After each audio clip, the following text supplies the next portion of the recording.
Assalamualaikum warahmatullahi wabarakatuh. Bismillahirrahmanirrahim. Alhamdulillahi rabbil alamin.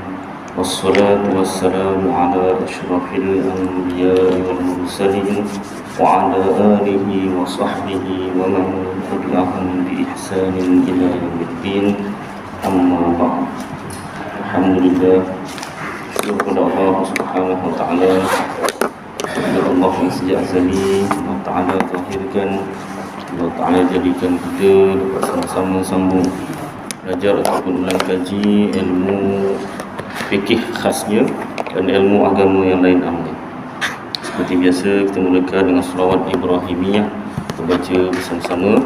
Allahumma salli ala Muhammad wa ala ali Muhammad kama sallaita ala Ibrahim wa ala ali Ibrahim, barik ala Muhammad wa ala ali Muhammad kama barakta ala Ibrahim wa ala ali Ibrahim fil alamin innaka Hamidum Majid.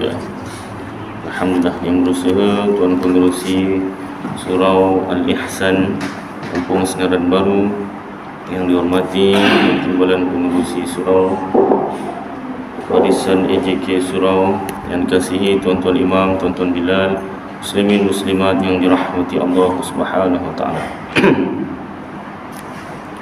Baik, sebelum kita menyambung bacaan kitab idaman penuntut pada huraian kusut ilmu fikih oleh Al-Haji Abdul Ghani bin Al-Haji Yahya penggal yang kedua, suka untuk saya kongsikan masih lagi berkaitan dengan Maulid Rasul sallallahu alaihi wasallam, iaitu tentang dalil sambutan Maulid Rasul sallallahu alaihi wasallam. Jadi sambutan ini suatu perkara yang telah menjadi adat kebiasaan, bukan saja di Malaysia tapi seluruh dunia pun begitu adalah sayugia. Eloklah sekiranya kita mengamalkan dengan dalil. Kalau sebelum ini kita hanya ikut-ikutan, tanya orang kenapa buat sunat Maulid Rasul, dah suruh buat, ikut je lah, kan. Kalau tanya pihak masjid atau surau pula, kenapa suruh buat, ada memang acara tahunan, buat je lah. Jadi jawapan yang lagi baik, begini, dalam ayat Al-Quran sekian-sekian, hadisnya sekian-sekian, berdasarkan pendapat ulama sekian-sekian, berkaitan sambutan Maulid Rasul sallallahu alaihi wasallam. Maka sebab itulah kita mengadakan sambutan tersebut setiap tahun. Itu jawapan yang lebih baik. Bukanlah kita nak berhujah, nak berdebat, nak tunjuk kita pandai, tetapi yang pertama supaya kita beramal dengan ilmu, dan yang kedua dapat mencegah daripada menularnya, bukan wabak penyakit ni, menularnya fahaman sesat yang bukan ahlu sunnah wal jamaah, yang mengatakan sambutan Maulid Rasul sallallahu alaihi wasallam ini bid'ah yang dhalalah. Bid'ah itu apa yang Rasulullah sallallahu alaihi wasallam tak pernah buat, dhalalah itu sesat. Jadi mari kita tengok. Saya baca daripada kitab Al-Bayan. Kitab ini adalah ditulis oleh Haji Jainal Sakiban Al-Jauhari, ulama Johor lah. Tajuknya tanda soal, sambutan Maulid Rasul bid'ah dhalalah. Gitu diterbitkan oleh Sekretariat Menangani Isu-Isu Akidah dan Syar'iyah Majlis Agama Islam di Johor. Ini saya pinjam daripada mak mentua saya, dia ambil tauliah mengajar Al-Quran di Majlis Agama Johor, lalu dihadiahkan. Kalau tak silap ada 16 jilid. Satu buku ni kecil macam ni ada 16. Jadi setiap buku ada tajuk ataupun dalil amalan-amalan ahli sunnah jemaah yang berlainan lah. Baik, saya bacakan, kita dengar sama-sama ya. Sambutan Maulid Rasul. Bismillahirrahmanirrahim. Alhamdulillahirabbil alamin. Wassalatu wassalamu ala sayyidina Muhammad wa ala alihi wa sahbihi ajma'in. Muqaddimah. Sambutan Maulidur Rasul merupakan satu amalan masyarakat Islam untuk memperingati hari keputeraan junjungan besar kita Nabi Muhammad sallallahu alaihi wasallam. Amalan ini dilakukan oleh ulama-ulama silam, diwarisi zaman berzaman hinggalah kepada masyarakat Islam hari ini. Selama ini amalan mengadakan sambutan Maulidur Rasul tidak menjadi apa-apa masalah dan tidak menyebabkan berlakunya perselisihan dan perpecahan dalam masyarakat. Tetapi sejak akhir-akhir ini timbul pandangan yang dijaja oleh pihak tertentu yang memaksa kita menerima fahaman mereka di mana kononnya sambutan Maulidur Rasul itu adalah bid'ah dalalah, bid'ah yang sesat dan bertentangan dengan syarak yang perlu dielakkan. Jadi golongan ini mengatakan bukan sahaja Maulidur Rasul, segala bid'ah itu adalah dalalah. Tak ada yang Rasulullah sallallahu alaihi wasallam tak buat tu baik, semuanya tak baik. Maksudnya asal Rasulullah tak buat, tak baiklah, sesatlah. Dan mereka berfahaman begitu berdasarkan hadis. Kita jangan terperanjat ajaran sesat ini. Mereka menggunakan ayat Al-Quran dan hadis sebagai hujah. Kita Ahlussunnah wal Jamaah juga menggunakan dalil Quran hadis sebagai hujah.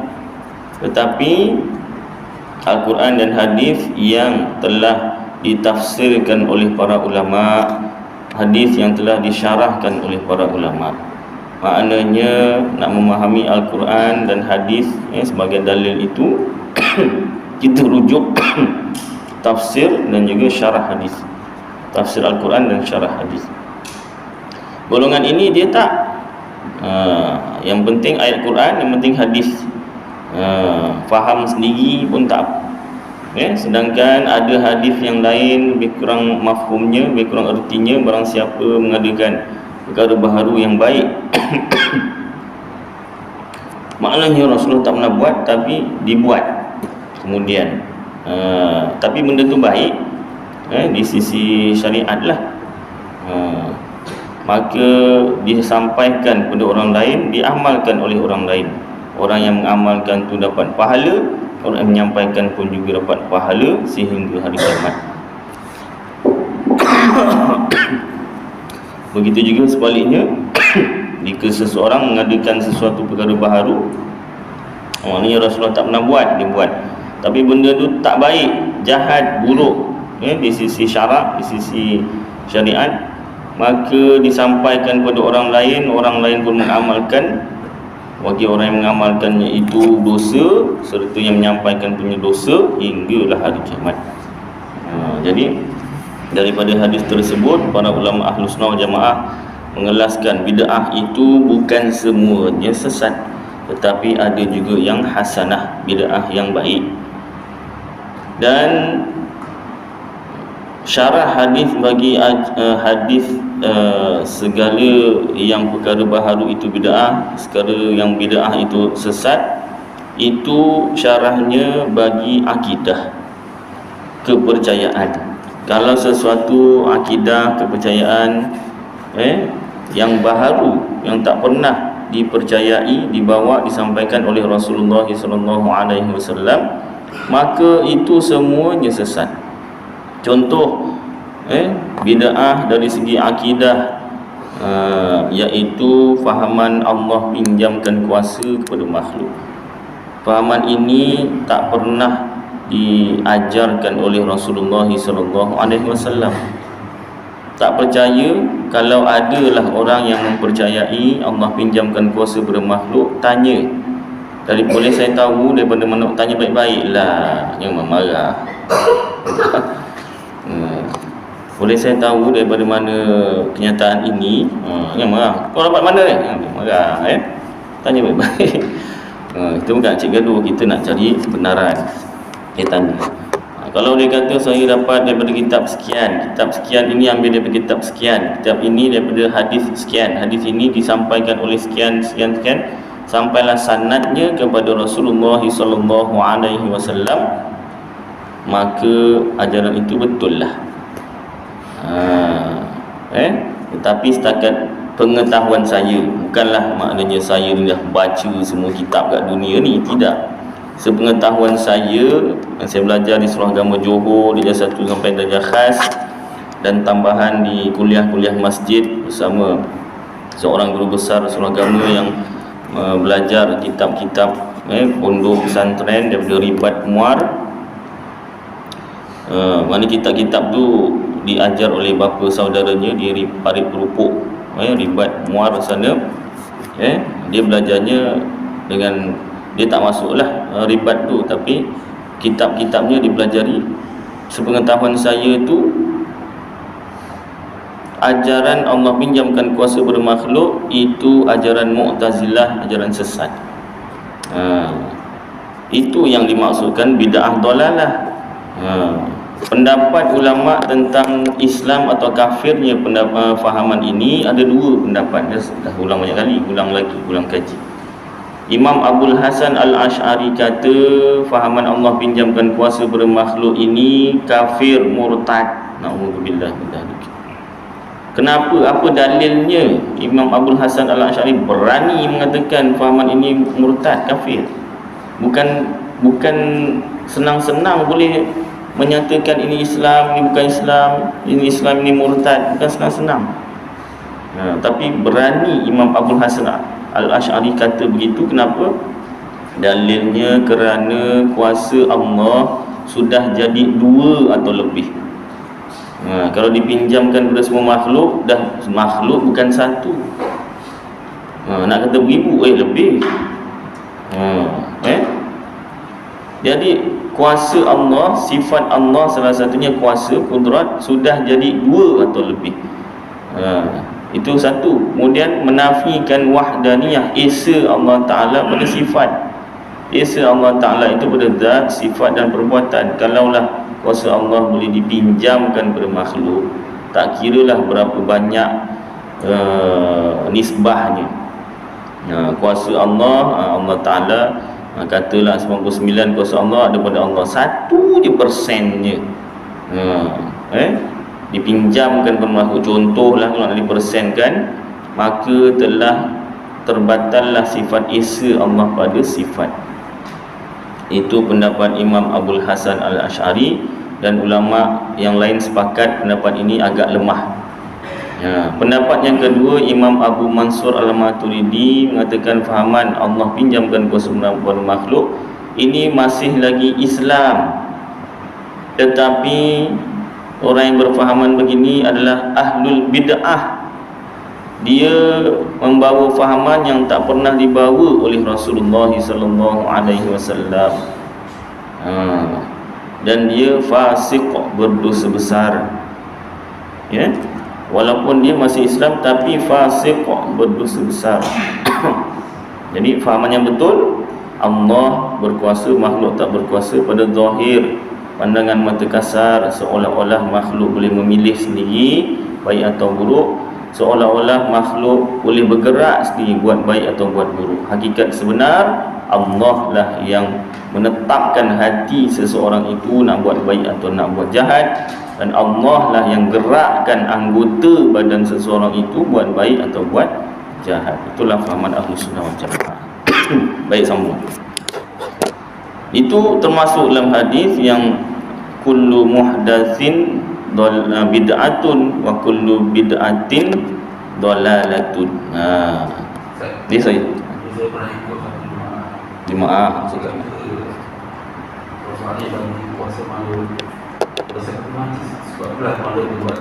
Ya. Ini pengalaman Dr. Selamat sendiri yang pernah dengar. Saya pula pernah dengar ujung jarum kepala mancis besar lagi, doktor. Kepala mancis tu besar lagi. Ujung jarum ni telinga saya sendiri dengar. Ada lagi tak ustaz? Tak, cubalah cari. Jangan mencarilah kalau kalau terjumpa, maknanya itu jadi pengalaman hidup lah. Jadi tak kira macam saya cakap tadi, tak kira lah berapa persen nisbahnya, besar kepala mancis ke, ujung jarum ke, kuasa Allah dipinjamkan untuk seluruh makhluk. Itu kan nak cerita kehebatan Allah Ta'ala. Punya kecilnya kuasa Allah, ujung jarum ataupun besar kepala mancis sikit, besar sikit, Bersatu je kuasa Allah dikongsikan untuk seluruh makhluk di dunia ini. Bayangkan, tak ke namanya hebat tu, hebatnya kuasa Allah. Tetapi rupa-rupanya akal, idea untuk menetapkan besar kepala mancis ke ujung jarum ke, itu rupanya bersumberkan fahaman Mu'tazilah, fahaman sesat Mu'tazilah. Tak kiralah siapa yang menyampaikan ajaran tersebut, tetapi jangan kita tengok pada satu pakaian, jangan tengok pada jawatan, jangan tengok pada harta, jangan tengok keretanya. Kalau kita tengok ni semua, habislah kita. Sebab katalah kita tengok pada harta lah, senang kan? Memang harta, kalau ada harta je pakaian cantik, kereta cantik, isteri cantik, rumah cantik, tak? Cuba kalau tak ada harta, kereta buruk, motor buruk, rumah buruk, isteri pun buruk. Tak boleh jadi. Minta maaf, bukan nak merendahkan, tidak. Maknanya kalaulah harta yang jadi ukuran, kalau dia harta banyak, maka dia lah betul. Nescaya Qarun tu betul. Ternyata Qarun tu sesat, kafir, murtad. Bukan murtad, kafir lah, tak mempercayai. Murtad tu dah masuk Islam. Maknanya dekat situ bukan harta ukuran kita, apa yang disampaikan. Tak kira lah yang menyampaikan tu naik model Naskri 110 ke, naik Beza ke, contoh. Tapi apa yang disampaikan itu ada sumber nak? Kalau ditanya sumbernya ada tak? Sumbernya daripada kitab Aqidatun Najin contohnya. Kitab Aqidatun Najin itu ambilannya daripada kitab Arab Tuhfatul Murid, Tahqiqul Maqam, kitab Fathul Majid, dan kitab-kitab tersebut daripada hadis sekian-sekian, sanadnya sekian-sekian, sampailah kepada Rasulullah SAW, maka itulah yang sebenar. Rasulullah SAW tu kalau nak digolongkan dengan dari segi ekonomi, bukan B40 lagi dah. Kalau ada bawah lagi tak tahu nak B apa. Kalau kat Malaysia ni lah. Sebab apa? Sebab tu penting kita buat sama-sama Rasul, supaya kita baca sirah kehidupan Rasulullah tu macam mana. Rasulullah bukannya tak berusaha. Itulah Rasulullah malas. Jangan berani cakap macam tu. Tu sebab miskin. Jangan. Rasulullah tu gunung tawarkan diri jadi emas. Dalam kitab Maulid Barzanji dia. Kita kalau boleh baca dengan maknanya, biar faham lah. Kalau baca saja boleh dapat juga pahala, cuma kesannya tu kurang. Kecuali kita tahu bahasa Arab. Macam saya tak pandai bahasa Arab, kenalah baca maknanya, barulah datang kesannya. Ada tempat di Masjid Nurul Hidayah Salam, dia kata, Ustaz, kalau Ustaz baca Maulid Barzanji tu berlagu, yang Melayu berlagu sekali lah. Saya pernah buat kat rumah sendirilah, macam tak kena. Dia yang Arab kena. Cuba macam tak berapa kena. Contohlah nak dilagukan yang Melayunya tu macam kurang kena lah, sebab lagunya memang sesuai bahasa Arab. Contoh Abtadi'ul imla'a bismidzatil aliyah. Kemulakan menggoreskan penaku dengan nama Tuhan Zat yang Maha Agung. Sebab apa? Kalau bahasa Arabnya aliyah, wa aulah, haniyah, dia sedap lah belakang tu. Matayah, ini bahasa Melayu, agung, baginda, mengucapkannya tak kena kan. Itu kalau pantun kan, macam pantun arwah nenek saya buat pantun bahasa Melayu campur bahasa Inggeris. Main ingat. Tak masuk mesti, tapi buat pantun campur bahasa Melayu bahasa Inggeris. Kita buat pantun bahasa Melayu pun bukan kita lah, saya pun payah kan. Macam mana pantun dia? Yes, no, no yes, orang no ya wes. Macam tak kena Ustaz? Okey lah, tapi ada SS lah belakang. Yes, no, no yes, orang no ya wes. Pandai pula tu. Bukan bahasa Melayu macam bahasa Inggeris. Bahasa Inggeris campur Jawa. Silap. Baik, patah balik sini. Dia macam jauh sangat perginya tu. Okay. Jadi seperti mana Dr. Selamat punya pengalaman tadi, fahaman Allah pinjamkan kuasa pada makhluk itu memang ada wujud. Dalam kitab kata ada tu, adalah. Dan saya sendiri jumpa, Dr. Selamat pun jumpa, mungkin tuan-tuan pun pernah jumpa, mungkin. Jadi kalau jumpa macam mana? Cakap baik-baik. Dalam kitab disebutkan fahaman Allah pinjamkan kuasa pada makhluk ni fahaman sesat Mu'tazilah. Kena sebut sesat tu. Kalau sebut Mu'tazilah je dia ingat sama macam Ahlussunnah. Yang belakang tu kan, Sunnah, Mu'tazilah, Qadariyah, Jabariyah, macam sama belakang tu kan. Rupanya sesat. Ahlussunnah Jamaah saja yang betul. Cakap baik-baik, lembut-lembut kan. Kadang orang ni dah, kalau hatinya tak nak terima, cakap lembut pun tak terima, cakap keras lagilah. Dia jadikan alasan, awak keras sangat, marah. Alah, cakap lembut pun tak ikut. Alhamdulillah tadi. Tapi itulah apa nama ni, guru saya masa menyampaikan memang serius. Maknanya serius tu bukan keras macam mana, biar masuk dalam hati. Macam guru marahkan murid kan. Kalau guru marahkan murid manjat-manjat ni, contoh isteri saya ngajar apa ni, budak tadika kan, manjat-manjat semua, jangan panjat ya, jangan, tak baik, jangan. Buat menghabiskan muat jangkitkan tekak. Tak? Itu sebab tadika tak boleh cikgu lelaki. Pasal apa?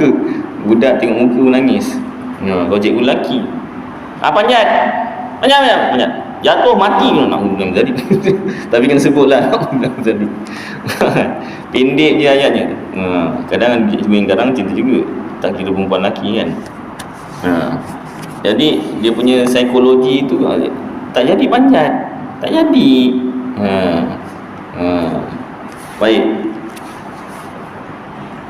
Tapi ada juga pelajar yang sangat lembut pun tak dengar, cakap keras pun tak dengar kan. Dah memang manusia macam tu Baik, sambung kan. Habis bagus ke ustaz cakap keras, marah-marah gitu? Dalam kitab Syiarus Salikin ada dalilnya.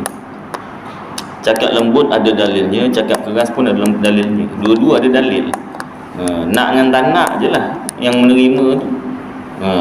Yang cakap keras pun kata keras, yang cakap lembut pun tak ikut. Yang sebenarnya memang kau tak nak. Macam itulah. Dalam kitab Syiarus Salikin, peringkat dakwah tu ada 4. Pertama dengan kuasa, dengan tangan, dengan kuasa, kalau kita ada kuasa lah. Yang kedua dengan nasihat dan beri peringatan. Nasihat perkara ajak beri kebaikan, beri peringatan perkara yang mengancam lah. Kalau buat macam ni nanti macam ni, dosa gini-gini, macam neraka. Tak jalan. Masuk yang ketiga, iaitu silap. Sepatutnya yang pertama nasihat dulu kan. Sampaikan maklumat. Maaf, yang pertama sampaikan maklumat. Tak jalan, nasihat, beri ancaman. Yang ketiga naik pada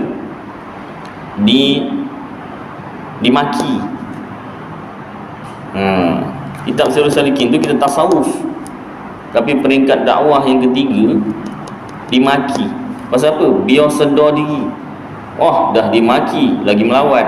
Itu yang keempat lah, guna kuasa atau guna tangan atau kuasa lah. Memang ada dalil untuk disampaikan dengan secara keras, ada dalil secara lembut pun ada. Baik, sambung sini Jadi kalau kita jumpa, kita sampaikanlah cara lembut lah dulu supaya tak timbul fitnah. Apalah nak sampaikan tapi marah-marah semua. Dia tak tahu hukum menyampaikan dalil, menyampaikan cara lembut dan keras tu dulu ada kan. Dia tak tahu. Cuma ikut dia punya sedap hati. Kalau kena marah kan tak sedap hati, malu lah sebagainya. Baik, kemudian, ya ke ustaz cakap lembut tak dengar? Saya dah cerita banyak pengalaman saya. Saya tak tegur orang tengah ceramah salah, saya tak tegur direct. Dia dah habis ceramah, beradab lah, terhormat dia. Lepas habis ceramah, jumpalah, salam apa semua, tanya khabar apa semua. Lepas tu cerita, masa tu 4 mata juga tak silap dengan Ustaz Sufian, 6 mata lah, tapi Ustaz Sufian jauh sikit lah. Jadi saya beritahu dia direct. Masa dia ceramah, dia ada cakap, tuan-tuan, Tuhan tu apa? Tuhan tu apa? Rob tu apa? Rob tu apa, tuan-tuan? Dia baru balik berkorban selama 4 bulan, korban harta, diri dan masa ni selama 4 bulan, dengan tujuan mengislah dirilah, membuat amalan-amalan dakwah dan sebagainya. Jadi bila balik daripada pengorbanan tersebut, minta disampaikanlah kata-kata semangat, motivasi untuk terus beramal agama dan berdakwah. Jadi dalam ceramah dia ada sebut, tuan-tuan, apa itu Rob? Rob ni, tuan-tuan, yang boleh buat, full stop. Yang boleh buat. Ayat tu tak boleh, salah. Kenapa? Kalau yang boleh buat saja, Rob tu, asal makna Rob tu pemelihara. Tapi dia nak cakap Tuhan tu kan, dah makam dah kira tinggi, takkan nak cakap Tuhan lagi, Rob lah. Bahasa Arab. Jadi Rob tu apa? Rob tu yang boleh buat. Kalau nak dipertikaikan, yang boleh buat, kalau macam tu, boleh tak Allah Ta'ala buat dirinya ada 2? Boleh tak Allah Ta'ala buat dirinya ada isteri, ada anak? Apa nak jawab? Tapi saya tak pertikaikan kan yang tu. Saya cuma cakap, saya tak sebut nama lah kan, dia pangkat abang lah masa tu. Bang, kalau dalam kitab Suragama Johor dulu kita ada salah tauhid, Rabb tu pemelihara. Kalau abang masukkan Tuhan, ilahun, itu zat yang bersifat dengan sifat-sifat ketuhanan. Cakap lembut, tak malukan pun, orang lain tak dengar. Ustaz Sufian je lah dengar. Ikhlas niat saya nak menyampaikan. Tapi itulah 2 perkara lah. Satu, umur saya jauh lebih muda daripada dia. Satu, saya budak lagi, masuk tingkatan. Yang kedua, dia sudah berkorban 4 bulan, diri, harta dan masa. Saya ni baru berkorban 1 hari setengah ke 2 hari, 3 hari pun tak sampai. Makam kan jauh beza tu. Jadi dia tanya, dah keluar 4 bulan ke belum? Dan mendelik mata macam tu. Itu saya cara lembut. Jadi kalau dah macam tu, dah mendelik, dah lah, dah Ustaz kan, boleh dah tak boleh kan. Dia punya nak kata, dia punya saka dia masuk kan, dah lagi susah kan. Lepas tu kuliah kat Masjid Kampung Maju Jaya, jumpa lagi orang ni. Segar dalam ingatan kata-kata dia tu kan. Dia tak tahu ingat lagi kita. Baik, jadi apa nama ni, pengalaman hidup lah. Sejak tu bila guru saya minta saya ngajar Masjid Surau, saya ikutlah style guru saya. Keras sampai hentak-hentak meja ni. Nak bukan marah jemaah yang datang, tak. Menegaskan, sesat, jangan ikut. Di sekolah pun sekarang tak boleh macam tu. Tak boleh. Ada seorang budak tu baru masuk ni, lagi buat swasta, lagi tak boleh. Seorang budak tu dia pindah ke sekolah swasta, kenapa? Trauma, kena marah dengan cikgu kat sekolah kerajaan. Jadi cikgu sekolah yang swasta ni jangan marah. Budak tak boleh marah, budak lain pun tak boleh. Nanti dia yang trauma, dia rasa macam dia yang marah. Allah, pendidikan sekarang ni, ya Allah, kat sekolah swasta pula tu. Baik, jadi saya ngentak-ngentak sampai satu tahap bakal isteri saya masa tu belum kahwin lagi, Jumpalah kat rumah dia, jumpa kat rumah dia. Tong dating kat rumah, mak bapaknya ada. berbual lah dating apa? Berbual. Mak bapak pun ada. Ingat lagi kat dapur masa tu. Mak bapak emaknya tengah masak ke apa tak tahulah. Dah lah panas kan. Bincang isu panas. Masa tu buat apa? Bab takdir. Dia selama ni percaya takdir tu boleh berubah. Kalau kita doa, usaha, takdir boleh berubah. Bukan salah dia dah menerima maklumat macam tu. Saya masa tu masih ngajar ngentak-ngentak, jadi dapat pula ajaran sesat macam tu. Berlagilah sebut kitab, dalam kitab ni takdir tak berubah. Dengan bakal isteri oi. Saya silap tak kahwin. Dah jodoh kan. Tengah bercinta, darah manis kena marah. Agak bergaduh jugalah dia. Ialah bukan dia tak terima kitab, dia dah lama berfahaman begitu.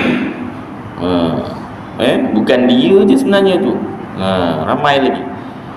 Jadi tak tahulah dia nangis ke tak, tapi maknanya bergaduh jugalah, bertekak lah. Akhirnya dia menerima jugalah, cuma berat sikit, lambat sikit nak terima. Jadi bila dah kahwin tu baru dia cerita, baru ingat tak masa kita gaduh kan? Bual-bual tu ingat tak? Cuba kalau dipanggil saya B kan, cuba kalau B lembut sikit, insyaAllah orang boleh terima. Cuba tengok ajaran-ajaran sesat tu kat YouTube, cakapnya lembut aja. Dek kerana lembut cakap tu lah orang terima walaupun sesat. Jadi saya pun yelah, cubalah. Cubalah berlembut. Payah juga, dah biasa kan. Cuba lembut juga kan. Itulah sekarang ni tak dengan tak meja, bahan je suara. Kena batuk pula kan. Lagi lah lembut je suara. Itulah ceritanya kan. Baik, jadi patah balik semua, jauh sangat begini ni. Jadi fahaman Allah pinjamkan kuasa bermakhluk itu adalah ajaran sesat Mu'tazilah. Dan itu termasuk dalam bid'ah yang dhalalah.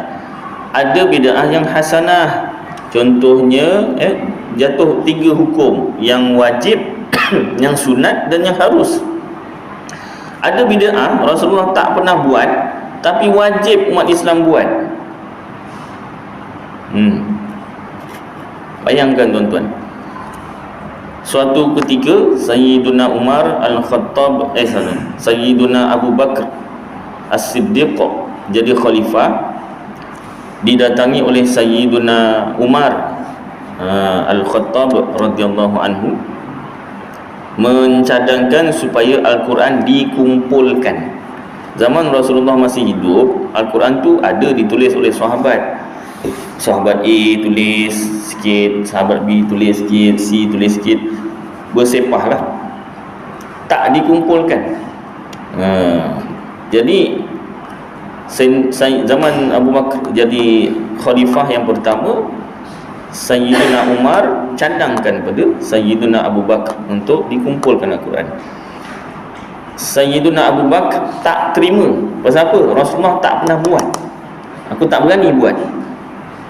Sayyidina Abu Bakar ni punya tegas satu, dan jaga-jaga. Zaman Rasulullah masih hidup, ada satu malam Sayyidina Abu Bakar tak dapat tidur. Mengiring kanan tak dapat tidur, melentang tak dapat tidur, mengiring kiri tak dapat tidur. Menyerap tak menyerap lah, semua makruh. Jadi anak dia Aisyah tanya, Pak, lebih kurang lah bahasa Melayunya, kenapa tak boleh tidur Pak? Macam Pak belalang tu kan, Pak lebih kurang lah. Jadi Sayyidina Abu Bakar jawab, aku ada tulis hadis Rasulullah, tapi aku takut apa yang aku tulis tu tak sama, ada tersalah daripada sabdaan Rasulullah yang sebenar. Aku takut. Dia ni sahabat rapat ni, memang dengar direct ni, dia tak ada kekurangan untuk orang kata terlupalah tulis-tulis lain pula yang ditulis. Tak. Betul-betul persis apa yang disampaikan oleh Rasulullah tu ditulis. dan sahabat yang rapat. Kita dengar pernah dengar cerita bagaimana dia menemani Rasulullah dalam perjalanan ke hijrah dari Mekah ke Madinah, dan antara 10 orang sahabat yang dijamin syurga oleh Rasulullah dalam dunia lagi. Tapi dia punya risau, dia takut dia tulis salah. Habis apa dia buat? Dia bakar semua hadis yang dia pernah tulis. Semua. Dah bakar, dah tak boleh dibaca semua, baru nyenyak tidur. Kalau kita macam barulah boleh ngorok, kan? Kita ada juga tak nyenyak tidur pasal tak cukup duit. Kanan tak cukup, kena pindah rumah pula. Kan? Tak nyenyak tidur, kan? Tak sama dengan Sayyidina Abu Bakar.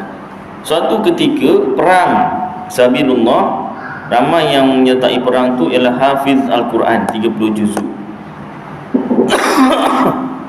Takdir Allah, ramai yang wafat, mati syahid. Lalu Sayyidina Umar Al-Khattab pergi jumpa lagi Sayyidina Abu Bakar, mengadukan hal ini. Ni hafiz Quran ramai yang wafat, kalau tak dikumpulkan Al-Quran nanti susah kita. Maka Sayyidina Abu Bakar mengumpulkan Al-Quran buat kali pertama di dunia. Kumpulkan. Mana kumpul lah? Yang ni ada sikit kumpul, sikit kumpul, dikumpulkan 30 juzuk. Azan lah masuk isyak, nanti sambung sikit.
محمد الوسيلة والفضيلة والشرف والدرجة العالية الرفيعة وابعثه مقاما محمودا الذي وعدته إنك لا تخلف الميعاد يا أرحم الراحمين.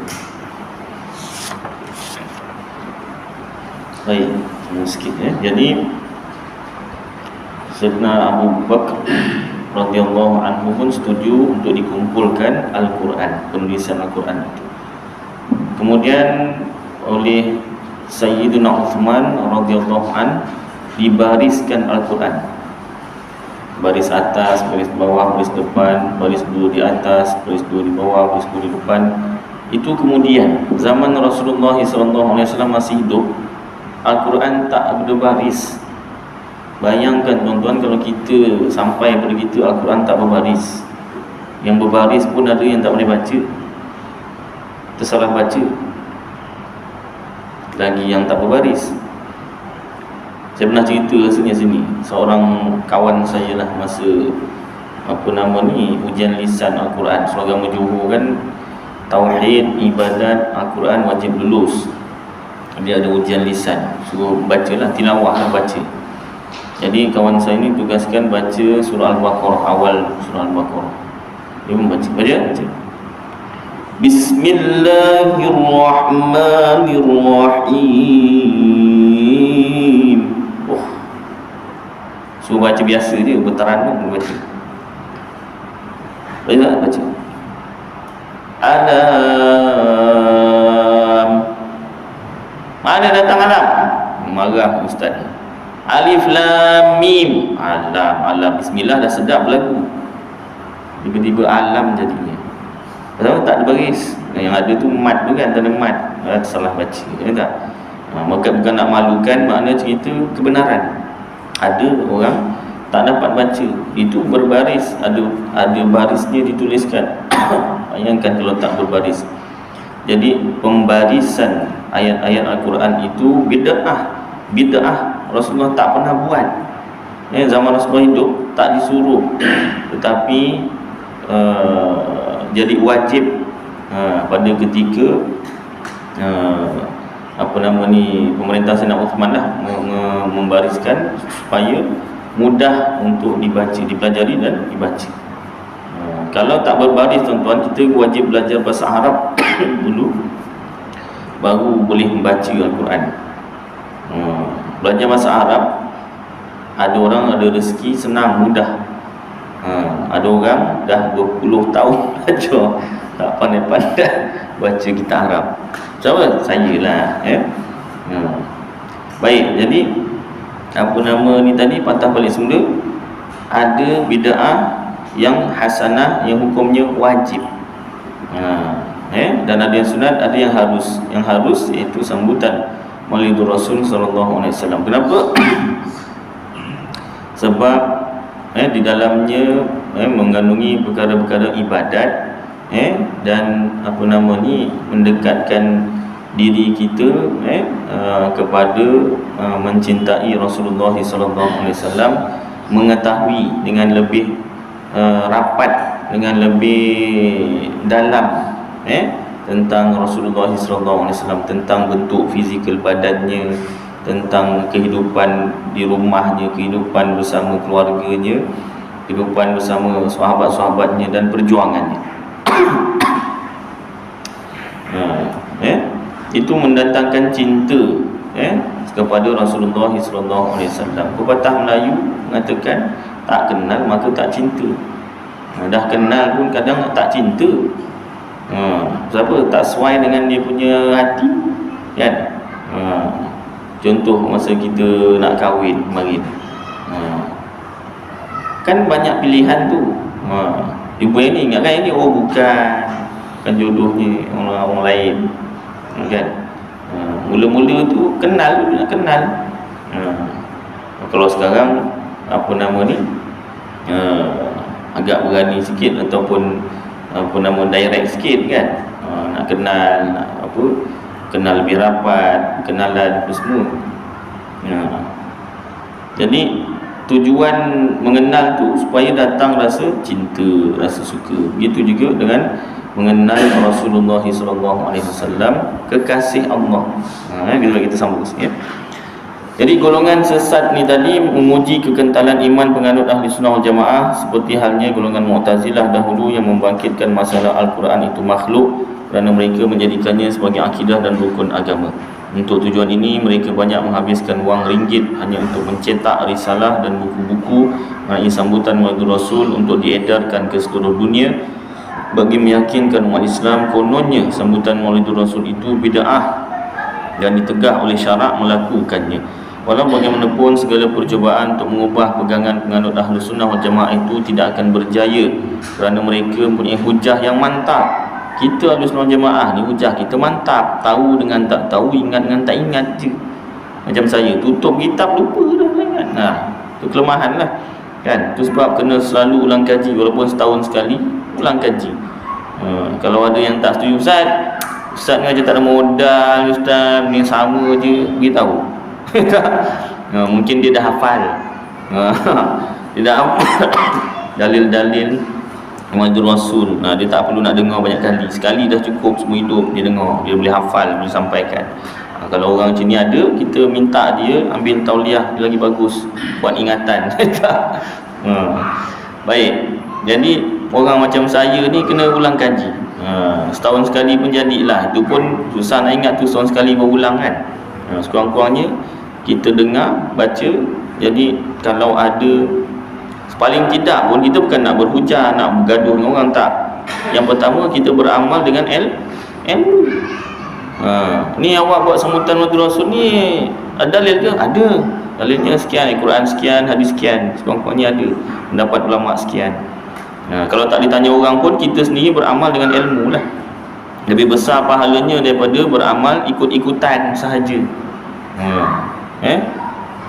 Yang kedua, kalaulah ada fahaman-fahaman sesat yang bukan Ahlus Sunnah wal Jamaah yang mengatakan sambutan Maulid Rasul ini sesat, malah bid'ah, dalalah, haram, sekurang-kurangnya kita boleh sampaikan. Pun bukan nak gaduh, nak sampaikan.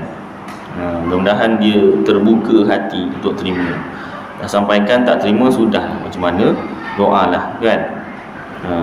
Rasulullah SAW pun ada dalam kalangan ahli keluarganya yang tak nak menerima ajaran. Itu je lah kita buat motivasi kan. Apatah lagi kita yang bukan Rasul ni, cakap-cakap kita tu orang tak dengar dah. Jangan kecil hati sangat, ya tak? Ada pernah jemaah dekat Masjid Nurul Hidayah, dia cerita, Ustaz, saya sampaikan ke kawan saya ni Ustaz, tentang sembahyang fardu yang pernah ditinggalkan wajib diqada. Dia marah saya, Ustaz, bergaduh dengan saya. Tak apalah bang, macam mana, saya dah sebut Ustaz kitabnya Sabil Muhtadin ni, siapa ada meninggalkan sembahyang fardu yang pernah ditinggalkan tanpa sebab yang munasabah, wajib qada. Kalau tak tahu banyak dianggarkan daripada umur balik sampailah umur yang betul-betul cukup sembahyang ni waktu. Berapa contohnya? Contohnya kahwin dengan ustazah. Jadi belum bang kat rumah dah, bang Bilal belum bang kat rumah dah, bang dan subuh bang, bang zuhur bang, bang asar bang, kan kahwin ustazah, kan. Jadi itulah waktunya cukup sembahyang. Jadi daripada belum balik, daripada balik sampailah kahwin tu ada sembahyang, tapi itulah kadang satu waktu, kadang dua, kadang tiga, ada lima, berapa hari je kan. Jadi diqada semua. Saya sampaikan Ustaz, sebut kitab semua, tak dengar Ustaz, sudahlah. Dia bagi saya video Ustaz. Video apa? Video Ustaz yang cakap tak payah qada. Alahai. Orang macam tu kan. Saya nak cari ustaz yang kata tak payah qada. Pasal apa? Dia banyak nak diqada. Jadi dia carilah video-video, dia type lah video apa nama yang tak perlu qada solat. Ada aja, ada. Saya taklah nak condemn siapa-siapa, tapi memang kebenaran dia hantar video ustaz yang mengatakan sembahyang fardu yang pernah ditinggalkan tanpa sebab yang munasabah ni tak perlu qada. Ada yang disampaikan oleh saya ni berkitab, dia sampaikan tak sebut kitab, tak tahulah kalau dia ada kitabnya, cuma dia tak sebut. Tapi bila tak sebut, bila dibanding yang sebut kitab dengan tak sebut kitab, orang lagi percaya yang tak sebut kitab. Pasal apa? Dia video YouTube, ustaz YouTube popular. Ini setakat kitab, tunjuk muka pun buat YouTube, tapi tak berani tunjuk muka. Suara je dengan gambar kitab. Ini kurang popular. Kita mau yang popular, kan? Orang tentu kan. Jadi tak apalah bang, sabarlah. Saya cakap kan, Rasulullah pun berdakwah. Nabi bukan Rasulullah aja, Nabi-Nabi sebelum ni pun ada ahli keluarganya yang tak terima. Sabar aje lah. Itulah jadi motivasi kan. Takut dia lemah semangat gitu. Kita kan lepas kuliah mudah-mudahan dapat amalkan dan sampaikan. Ini nyampaikan. Dah kena nyampaikan, kena pula kawannya tak terima macam tu kan. Macam patah semangat kan. Sabarlah bang. Biasalah orang tak terima. Buat apa kita nak paksa-paksa? Kita bukan sultan. Kalau kita sultan boleh paksa, kita tak ada kuasa. Baik, sambung. Jadi hujah yang mantap mengenainya menyebabkan semakin bertambah yakin dan mantap serta terus mengamalkan sambutan tersebut pada setiap tahun sebagai pengikut pegangan yang betul dari segi konsep, amalan dan cara sambutan itu dilakukan. Kalau dilihat dari segi pelaksanaan, majlis sambutan Maulid Rasul merupakan salah satu cara mendekatkan umat Islam kepada ajaran Nabi Muhammad sallallahu alaihi wasallam, kerana dalam majlis ini mengandungi puji-pujian dan selawat kepada baginda Rasulullah sallallahu alaihi wasallam, tazkirah dan sebagainya. Yang ni nanti kita sambung kemudian tuan. Jadi asal hukum harus dibenarkan. Pun begitu, ada juga nasihat yang diberikan oleh ulama-ulama Ahlus Sunnah wal Jamaah sendiri. Majlis sambutan Maulid Rasul tu harus hukumnya dibenarkan, tetapi jangan sampai ada perkara-perkara haram dalamnya. Pun saya pernah sebutkan juga sini.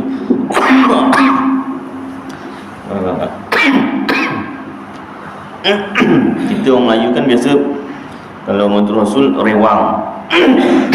Jadi rewang tu campur lelaki perempuan. Itu kena elakkan. Bila dah campur lelaki perempuan, ceritanya dah lain nanti. Dia kadang bukan lelaki perempuan aja, lelaki dengan lelaki pun kadang ceritanya lain, pun kena elakkan. Saya pernah cerita tapi malu nak cerita, tapi maknanya benda tu sampai tahap macam tu. Saya cerita ni bukan nak memalukan orang tu, saya tak sebut nama, dan saya bukan nak saja-saja buat supaya kuliah ni best seronok, tak. Nak cerita pengalaman hidup sampai ke tahap macam tu, kerosakan, kena elakkan lah. Satu masa saya budak lagi masa tu, ni cerita orang beragama lah, senang cerita ustaz-ustazah lah. Jadi rewang kat sekolah agama, campur lah perempuan. Jadi tak adalah apa pegang-pegang pun, tak adalah. Tapi nak cerita soal ustaz ni tukang masak, dia pandai masak. Dia nak tebuk tin puri tomato. Masak apa masa tu, nasi biryani ke nasi tomato, tak ingat lah. Jadi ustazahnya tengok tebuklah, keluar sikit puri tomato je tu kan. Apa ustazah tu terkeluar, terpacul mulut. Saya tak nak sebut betul lah, saya sebut kias sikit. Aku berdarah dah. Serentak lepak dia tu panjat. Aku berdarah. Kau fikir apa ni? Ni tin tomato lah. Apa fikir kau dah? Saya malu nak sebutkan, tapi faham lah maknanya. Ustaz ni pun marah lah. Dah. Kau ni pergi main depan. Saya main belakang je. Apa ayat ni? Cakap lah dah pergi depan, cukup lah kan. Dah pergi main depan, saya main belakang je. Benda ni. Masa saya budak tu, saya ketawa gitu kan. Tak tahu lagi kan, bukan tak tahu, kira ustaz-ustaz kan. Tapi ini bukan merendah-rendahkan. Saya pun tak sebut siapa orangnya, kat mana apa semua kan. Maknanya pengalaman hidup. Telinga saya dengar sendiri. Bila dah bercampur tu, bukan kat itu makna bukan ustaz-ustazah tu je yang buat macam tu, tak. Ustaz-ustazah pun macam tu, apatah lagi yang bukan ustaz-ustazah. Kalau kat kampung tu tak ada cerita lah.